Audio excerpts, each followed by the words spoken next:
नमस्कार। The language of universe में आपका स्वागत है।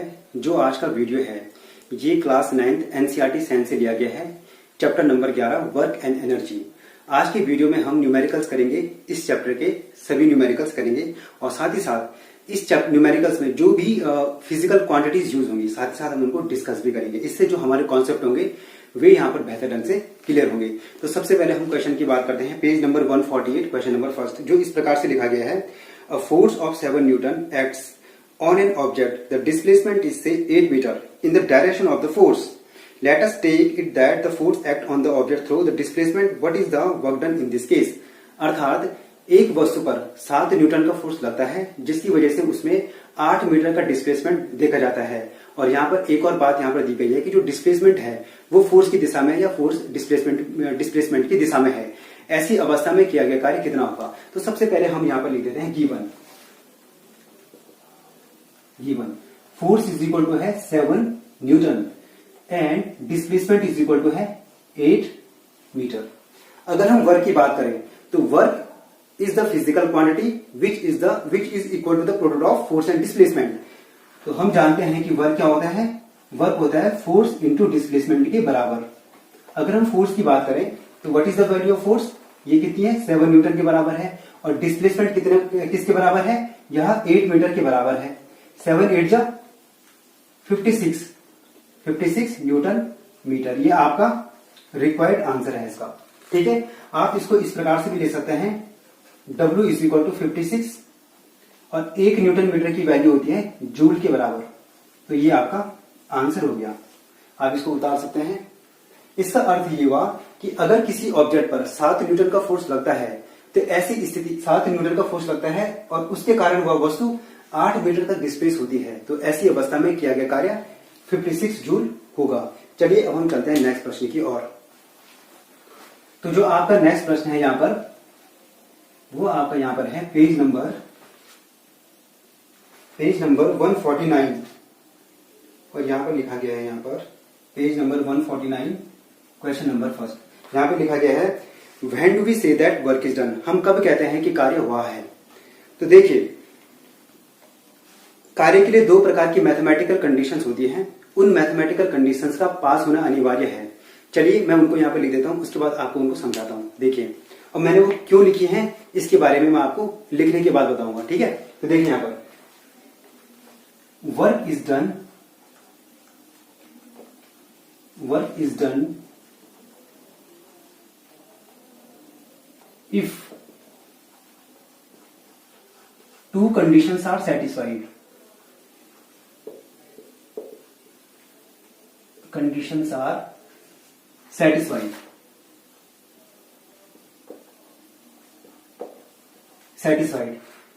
First, force F, force F does not equals to 0,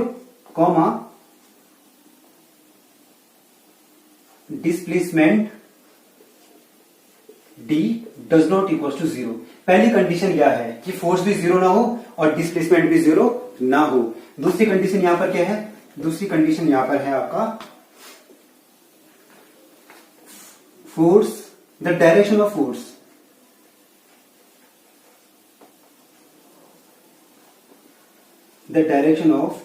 force is the same as displacement।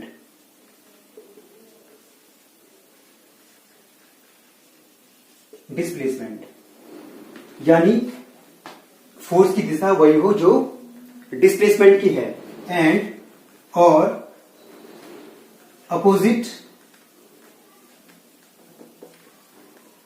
To that of displacement.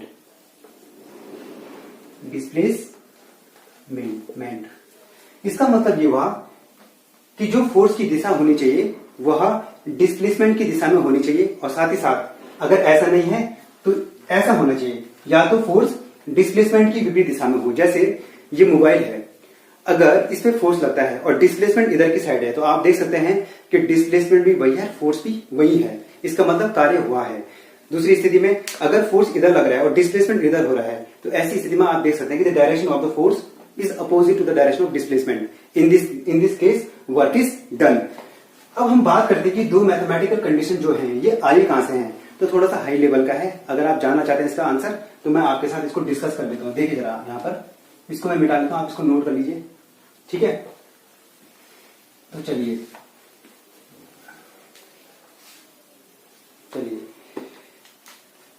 अगर हम work की बात करें तो work is a scalar quantity. Scalar का अर्थ क्या होता है? ऐसी क्वांटिटीज जिनको दर्शाने के लिए केवल मैग्नीट्यूड की आवश्यकता होती है, दिशा की नहीं, उनको कहते हैं स्केलर क्वांटिटी। अब यहां पर सबसे बड़ा मुद्दा हमारा यह है कि ऐसी कौन सी मैथमेटिकल कंडीशन है जिसके आधार पर हम कह सकते हैं कि वर्क वास्तव में स्केलर क्वांटिटी है। तो बिल्कुल ऐसा बता सकते हैं मैथमेटिक्स के द्वारा। देखिए अगर हम वर्क को बोलें, वर्क को देखें तो वर्क इज इक्वल टू होता है the scalar product of force and displacement. ये पूरी की पूरी 12th की मैथमेटिक्स है, लेकिन मैं आपको इसका कारण बता रहा हूं। देखिए जब ये सॉल्व होता है तो ऐसी अवस्था में आपके पास आता है W is equal to F का परिमाण, इसका मैग्नीट्यूड, इंटू डी का परिमाण और इनके बीच का एंगल। आप देख सकते हैं कि इसको सॉल्व करने के बाद यहां से वेक्टर हट चुका है, इसीलिए ये स्केलर क्वांटिटी है, ठीक है। अब हम बात करते हैं तीन प्रकार की मैथमेटिकल कंडीशन की कि वर्क नेगेटिव कब होता है, पॉजिटिव कब होता है और यहां पर जीरो कब होता है, ठीक है। तो पहली कंडीशन देखिए, मैंने पहले स्टेटमेंट आपके पास लिखा था कि फोर्स और डिस्प्लेसमेंट जीरो नहीं होना चाहिए, जो कि यहां से साफ साफ नजर आ रहा है। देखो अगर फोर्स की वैल्यू जीरो हुई तो ये जीरो हो जाएगा, तो कार्य नहीं हुआ है। अगर डिस्प्लेसमेंट की वैल्यू जीरो है तो ऐसी अवस्था में भी कार्य नहीं हुआ है। सेकंड कंडीशन देखिए, यदि थीटा की वैल्यू है यहां पर 0 डिग्री, देखो यहां पर थीटा पता क्या है, यहां पर देखिए theta is the angle between force and displacement. देखिए ये आपका फोर्स हो गया एंड ये डिस्प्लेसमेंट हो गया, इन दोनों के बीच का एंगल थीटा है, ठीक है। अब देखिए यहां पर अगर ये 0 डिग्री है तो कॉस थीटा की 0 डिग्री वैल्यू होती है 1, मतलब 1 का पॉजिटिव नंबर है, तो ये पॉजिटिव, ये पॉजिटिव, ये पॉजिटिव, तो सारे पॉजिटिव और साथ ही साथ ये क्या होगा यहां पर W does not equal to 0। ऐसी अवस्था में जो कार्य होगा क्या होगा, पॉजिटिव होगा, पॉजिटिव होगा, ठीक है। सेकंड कंडीशन देखिए, अगर थीटा की वैल्यू 180 डिग्री हो, मतलब 180 डिग्री का मतलब यह है कि फोर्स इधर और डिस्प्लेसमेंट इधर, तो इनके बीच में कितना एंगल है, 180 डिग्री का, ठीक है। ऐसी अवस्था में कॉस की 180 डिग्री में वैल्यू होती है -1। इन दिस सिचुएशन हमारे पास कुछ इस प्रकार से आ जाएगा, देखो W is equal to minus F D, और आप देख सकते हैं कि कार्य हुआ है लेकिन नेगेटिव कार्य है, देखो, ठीक है। तो इसका अर्थ ये हुआ कि अगर किसी वस्तु में फोर्स डिस्प्लेसमेंट की विपरीत दिशा में लग रहा हो तो ऐसी स्थिति में किया गया कार्य नेगेटिव होगा, इसलिए यहां पर नेगेटिव आया है। थर्ड कंडीशन क्या है, मान लेते हैं कि फोर्स यहां पर ऐसा है, देखिए ऐसे, ठीक है, और डिस्प्लेसमेंट ऐसा है। आप देख सकते हैं कि इनके बीच में 90 डिग्री का एंगल है। ऐसी अवस्था में देखो theta is equal to 90 degree पर हमारे पास W इज इक्वल टू आएगा 0। क्यों? क्योंकि 90 में कॉस की वैल्यू होती है 0। वैसे ये सब आपके काम का नहीं है, इसलिए मैंने यहां पर शॉर्टकट मारा है थोड़ा सा, लेकिन आप इसके पीछे कारण समझ गए होंगे कि क्यों हम ऐसा कहते हैं कि अगर कोई व्यक्ति एक भारी सामान अपने सर पर रखकर ऐसे चलता है आगे, तो ऐसी अवस्था में किया गया कार्य शून्य क्यों होता है? क्यों होता है? क्योंकि फोर्स ऑफ ग्रेविटी उस पर लगने वाला बल है जो कि नीचे की तरफ लग रहा है और डिस्प्लेसमेंट कहां है, आगे की तरफ है, इसलिए किया गया कार्य शून्य है, ठीक है। तो चलिए ये इसके पीछे की मैथमेटिक्स थी जो मैंने यहाँ पर दो कंडीशंस सेटिस्फाइड करने के लिए कहा था। तो चलिए अब हम चलते हैं नेक्स्ट क्वेश्चन की ओर। तो नेक्स्ट क्वेश्चन आपका है, right an expression for the work done when a force is acting on an object in the direction of its displacement. मतलब आपने किए गए कार्य को बताना है जब किसी वस्तु पर फोर्स डिस्प्लेसमेंट की दिशा में लगता है। तो देखिए यहां पर फोर्स भी इधर लग रहा है और डिस्प्लेसमेंट भी इधर लग रहा है। ऐसी अवस्था में किया गया कार्य होगा आपका यहां पर W is equal to F cross D, यही आपका आंसर है। और ये क्या होगा यहां पर, पॉजिटिव वर्क, ये इसका यहां पर आंसर होगा, ठीक है। चलिए अब हम चलते हैं नेक्स्ट प्रश्न की ओर। तो जो आपको यहाँ पर नेक्स्ट क्वेश्चन है page number 152, what is the kinetic energy of an object. तो प्यारे बच्चों, जो काइनेटिक एनर्जी होती है जब कोई ऑब्जेक्ट गति अवस्था में होता है यानी मूविंग फॉर्म में होता है, ऐसी अवस्था में उसके पास कार्य करने की जो क्षमता होती है उसको काइनेटिक एनर्जी कहते हैं। मैथमेटिकली इसको इस प्रकार से परिभाषित किया जाता है, suppose that there is an object of mass m moving with velocity v, then its kinetic energy is given by 1/2 mv²। तो हम यहां पर यही लिखे जाएंगे। देखिए पहला, let there is an object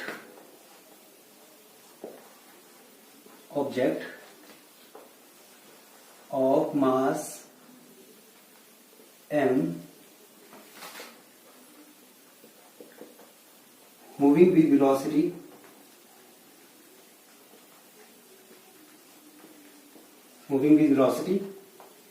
v, then its kinetic energy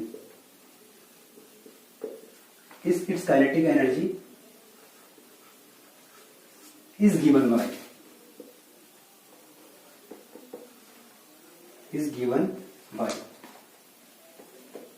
Ke is equal to 1/2 mv²।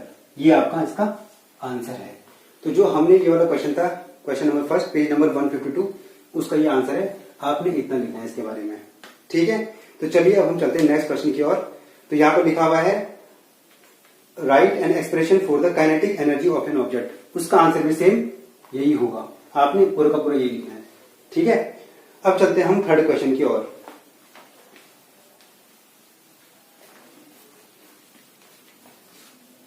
Page number 152, question number third. इसमें दिया गया है the kinetic energy of an object of mass m moving with velocity of 5 meter per second is 25 joule. What will be its kinetic energy when its velocity is doubled? And what will be its kinetic energy when its velocity is increased 3 times? तो चलिए पहले given लिख देते हैं यहां पर, ठीक है। देखिए गिवन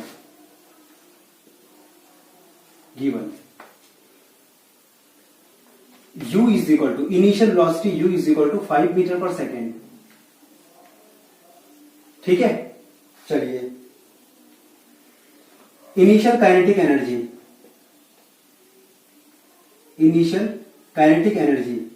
इज इक्वल टू दे रखा है 25 जूल। अब उन्होंने ये कहा कि यदि वेलोसिटी को डबल किया जाता है तो ऐसी स्थिति में इस मूविंग ऑब्जेक्ट के पास कितनी काइनेटिक एनर्जी होगी। तो हम काइनेटिक एनर्जी के यदि मैथमेटिकल फॉर्मूले को देखें तो काइनेटिक एनर्जी हम तभी निकाल सकते हैं जब हमारे पास गिवन हो कि ऑब्जेक्ट का मास कितना है और उसकी वेलोसिटी कितनी है। तो सबसे पहले हम बात करेंगे मास कितना है। तो देखिए यहां पर दिस इंप्लाइज दैट अगर काइनेटिक एनर्जी इतनी है तो इसका मतलब ये हुआ कि 1/2 mv², इसकी वैल्यू 25 के बराबर है। इसमें कोई समस्या नहीं है। This implies that 1/2 m, what is the value of v। तो यहां पर आप कर सकते हैं, यहां पर इसके अनुसार आप लिख सकते हैं यहां पर u का स्क्वायर, क्योंकि यहां पर मैंने वेलोसिटी को u लिखा है, ठीक है। तो देखिए यहां पर 1/2 m, what is the value of u, it is 5। तो यहां पर हो जाएगा 5 का स्क्वायर इज इक्वल टू 25, ठीक है। This implies that m is equal to कितना हो जाएगा, m इज इक्वल टू हो जाएगा, देखो यहां पर आएगा 25। चलो मैं पूरा करता हूं इसे, 1/2 m इंटू 25, ठीक है, इज इक्वल टू 25 से 25 कट गया, ठीक है। और इस 2 को मैं इधर भेज रहा हूं तो m की वैल्यू कितनी आ गई, 2 किलोग्राम आ गई। इसका मतलब उसका मास कितना है, 2 किलोग्राम के बराबर है। अब उसने कहा यहां पर केस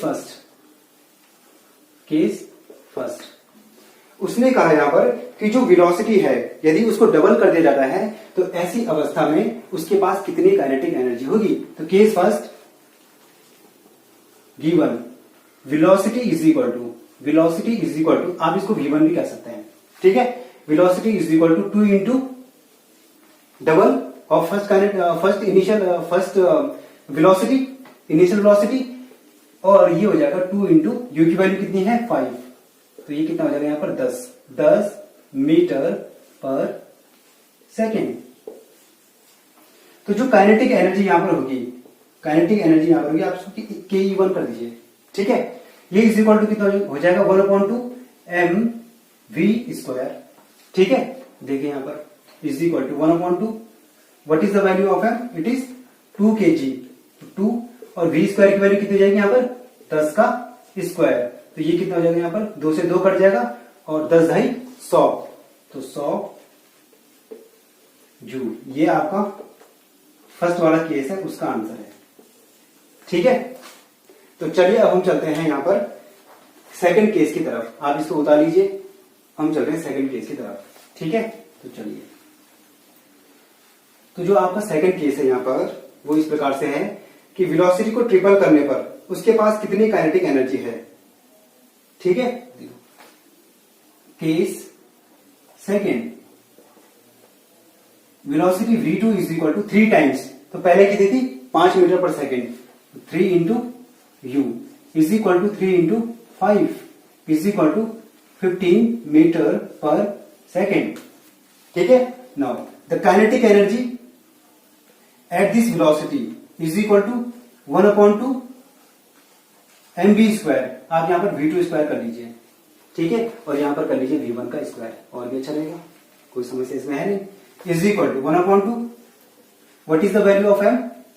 कितना आया था वहां पर m की वैल्यू? 2, तो यहां पर लिख देंगे 2। ठीक है, इंटू v2 की वैल्यू कितनी है यहाँ पर? 15, तो 15 का स्क्वायर इज इक्वल टू 2 से 2 कट जाएगा और 15 का स्क्वायर कितना होता है? 225, तो ये आपका आ जाएगा 225 जूल। तो ये आपका फाइनल आंसर इसका हो गया। आप इसको नोट कर सकते हैं। वीडियो अधिक लंबा ना हो इसलिए वीडियो को यही समाप्त किया जाता है। इसके आगे के प्रश्न आपको नेक्स्ट वीडियो में प्राप्त हो जाएंगे। यदि आपको हमारा यह वीडियो अच्छा लगा हो तो हमारे चैनल को सब्सक्राइब करें और शेयर करें।